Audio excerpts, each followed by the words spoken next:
안 된다고, 하나님 의지하라고, 오직 주님만 의지하라고, 혈육을 의지하지 말며 인간에게 뭔가를 기대하지 말고 그 얘기를 계속 했는데 안 들으니까 답답하고, 그 상황이 조금만 더 가면 이제 포로 생활이 현실로 다가올 걸 생각하니까 예루살렘을 바라볼 때마다 늘 슬펐던 거예요. 그래서 예레미야를 말하면 뭐라고 그러냐면 눈물의 선지자, 맨 울고 다녔던 거예요. 마음이 울고 진짜 울고, 이스라엘 백성들이 끌려갈 걸 생각하며, 성전이 파괴된 걸 생각하며, 예루살렘이 정말 듣짐승들이 노는 그런 정말 폐허가 될 걸 생각하니까 마음이 찢어지죠. 왜? 이곳이 하나님의 선민들이 사는 하나님의 나라가 있는 땅이기 때문에 그랬던 거예요.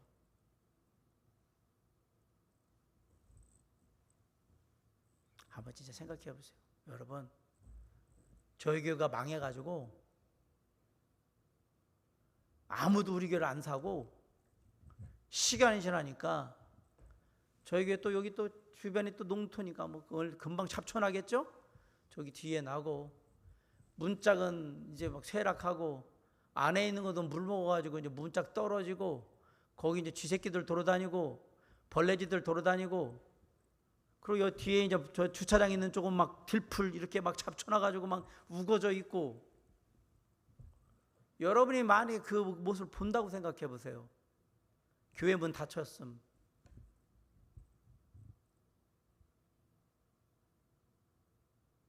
그나마 여기가 폐허가 안 되고 있기라도 하면, 근데 막 다 무너져가지고 그냥 쇠락해가지고 여기 이런 기둥들하고 이렇게 벽돌만 있어가지고, 옛날에 여기가 예배당이었고 위에는 다 날라가서 없고 주차장에 막 다 무너져 내려 있고.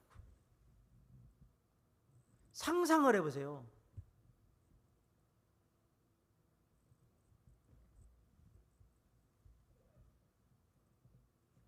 보고 싶지 않을걸.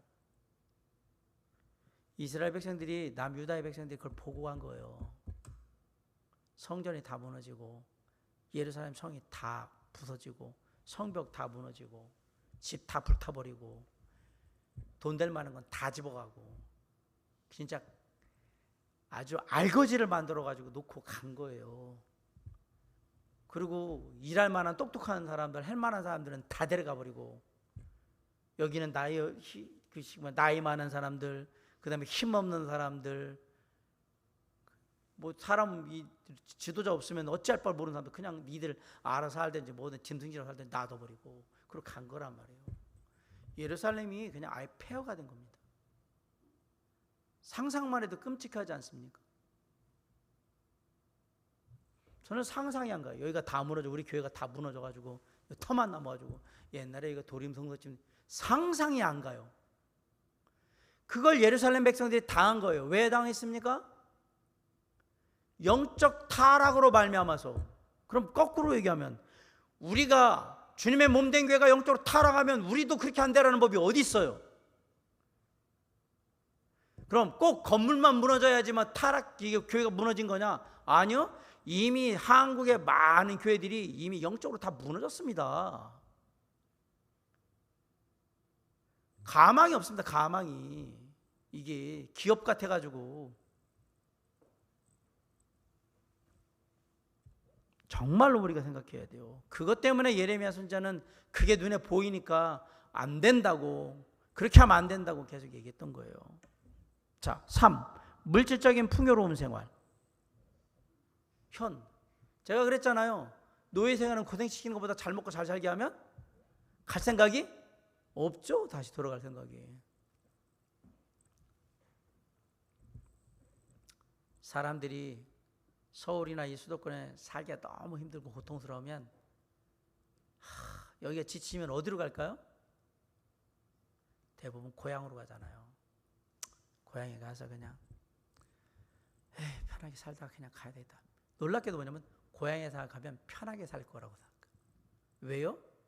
그나마 그곳에 내가 아는 사람들이 있고 내가 익숙한 터전이 있고 그러니까 좀 낫겠지라고 생각하는데, 여기서 잘 먹고 잘 살고 다 그래봐요. 고향에는 자랑하러 나가지 살러 안 갑니다.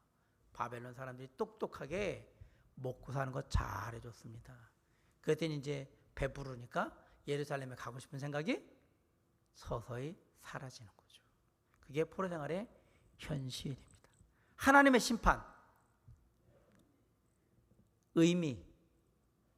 포로 생활은 과연 어떤 의미가 있습니까? 하나님이 심판하신 거예요. 결론적으로는.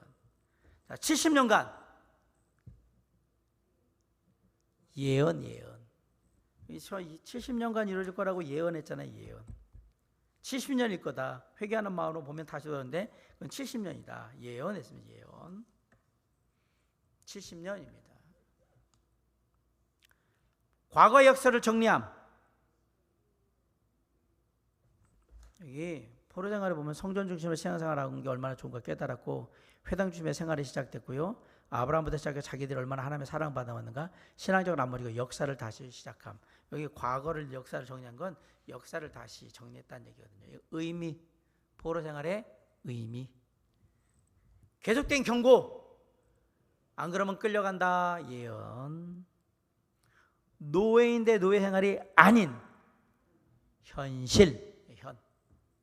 그렇죠. 노예 생활이 아니에요. 물질적으로 풍요로웠어. 회당. 의미. 회당 중심의 신앙생활이 시작됐다고 그랬잖아요. 의미. 지금의 교회와 유사한 형태인 회당은 놀랍게도 포로 생활 때 바벨론에서 생겨난 겁니다. 랍비가 있고 하잔, 회당장 있고 랍비 있고 하잔, 이래서 관리하는 사람들이 있고 막 이렇게 회당을. 그 다음에 잘 생각해 보세요. 유대인들은 무슨 돈으로 건물을 사고 그랬을까요?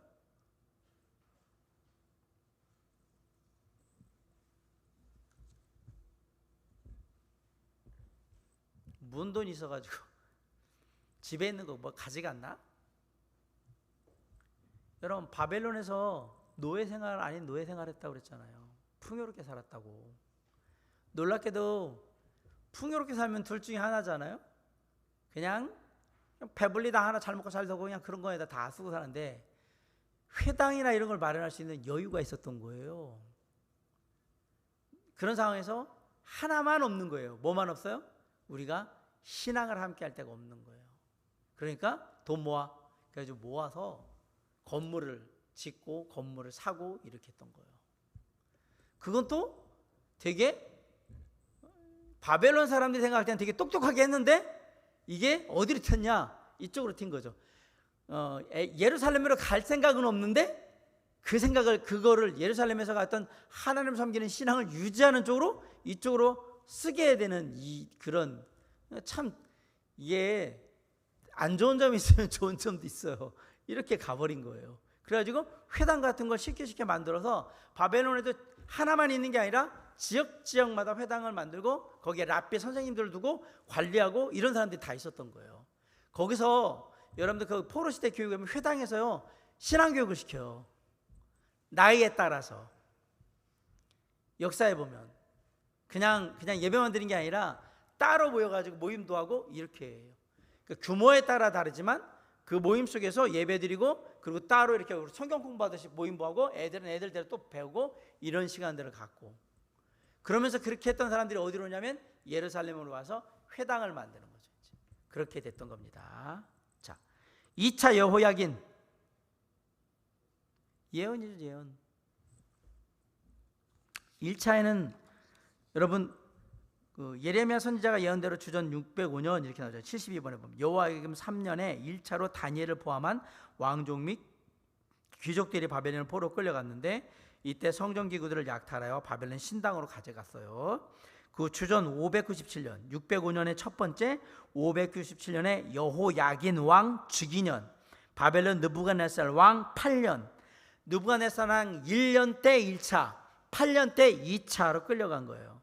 에스겔 선지자와 여호야긴 왕, 그리고 그의 아내와 모친 넷이 권세 있는 자들, 예루살렘 백성들, 방백들과 용사 10,000명, 공장과 대장장이 1,000명, 총 11,000명을 포로로 잡아갔다.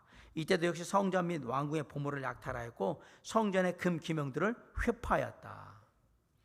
금도금 되어 있는 거 뭐 이제 그릇이나 뭐 유리잔 뭐 이런 거 다 이제 박살을 내고 그릇 같은 거 다 깨두고 한 거예요. 마지막으로 주전 586년 시드기야 왕 11년, 바벨론 느부갓네살 왕 19년, 1년 8년 19년, 1년 1차, 8년 2차, 19년 3차.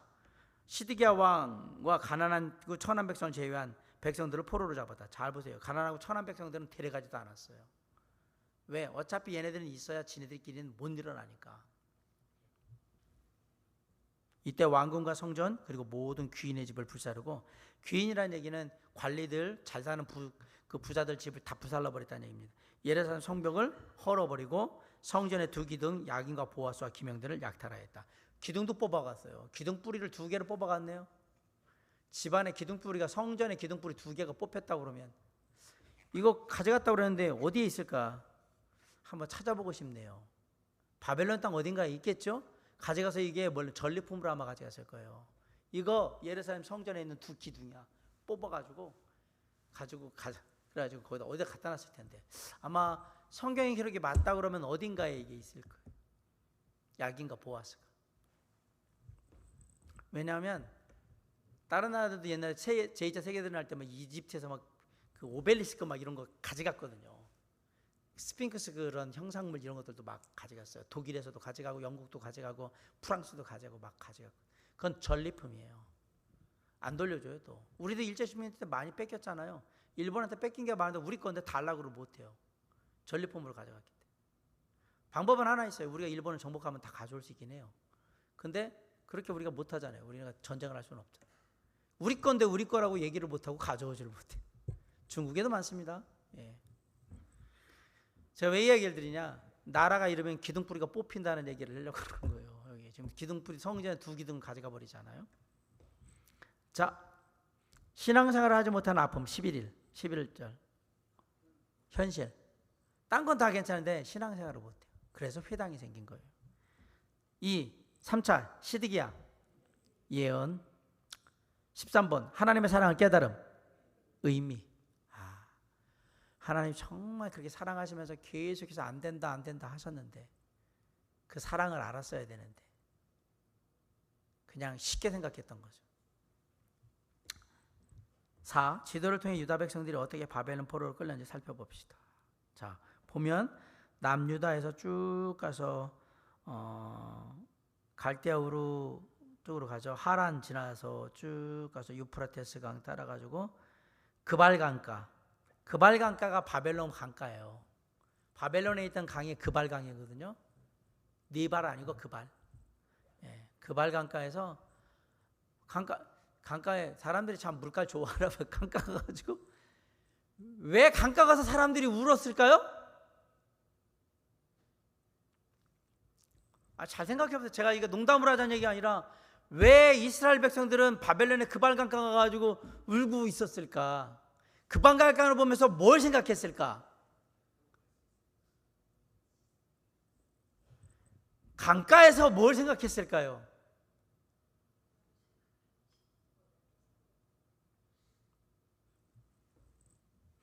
그발 산에 가면 안 됩니까? 그발 들 가면 안 됩니까? 왜 강가에 가 있냐고요? 여기 수도에서 가까운데 이 강가에 가면 예루살렘에는 뭐가 있어요? 예루살렘에는 뭐가 있어요? 요단강이 있잖아요. 강가에 앉아가지고 강 생각하는 거죠. 우리 예루살렘에 요단강이 있는데 가고 싶은데 그거 하고 있는 거예요. 그래서 기독교 전승에 보면 바벨론의 그 강가에서 그 안식일만 되면 사람들이 주르르 앉아가지고 눈물을 흘리면서 나이 든 사람들이 이러고 울고 있었대요. 뭐 하면서 울고 있었어요? 예루살렘 요단강도 생각나고 집도 생각나고. 이 안식일날 뭐 해야 되는 거예요? 예배 드려야 되는 거잖아요. 나라 이르면 그 꼴 되는 겁니다. 나라 이르면 그 포로로 끌려가면 이 모양 되버려요.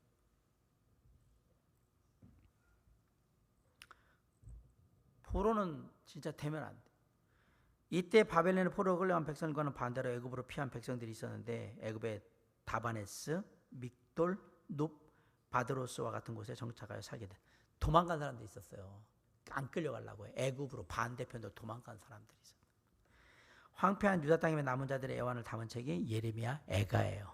그러면 봐, 똘똘한 사람들 대부분은 다 바벨론으로 끌려가고, 이런 상황에서 못 살겠다고 일찍 도망간 사람 애굽으로 다 가고, 남은 사람들은 가난하고 천한 백성들이라고 그랬잖아요. 그들이 눈물 흘린 얘기가 예레미야 애가인 거예요. 예레미야 애가. 바벨론으로 끌려간 백성들은 그발 강가를 따라서 바벨론과 니프루 근처에 정착하게 되었다. 그렇죠. 포로들이 끌려간 그 경로는 놀랍게도 누가 가나안 땅에 온 경로하고 거의 똑같습니다. 아브라함. 자 보세요. 하나님께서 너는 이제 갈대아 우르를 떠나 내가 약속한 가나안 땅으로 가라고 그래서 갈대아 우르 떠나서 하란을 거쳐서 가나안에 들어왔어요. 가나안은 하나님이 약속하신 땅이에요. 그곳에 하나님 섬기며 살았어. 거긴 떠나면 안 되는 땅이죠. 왜냐하면 하나님이 가서 살으라고 한 땅이잖아요. 그런데 거기에 있던 백성들이 예루살렘 가나안 땅을 떠나서 어디로 와요? 하란을 지나서 원래 자신들의 조상 아브라함이 있던 땅으로 가요. 그때 아브라함은 그리스찬이 쉽게 말하면 믿는 자가 아니었어요. 우상 숭배하는 도시에 사는 사람이었단 말입니다. 부름받기 전까지. 뭔가 묘하지 않아요? 여길 떠나가지고 거기로 가. 이게 뭐냐면 그냥 다시 도루묵 됐다는 느낌이잖아요. 이게 말짱 도루묵인 거예요.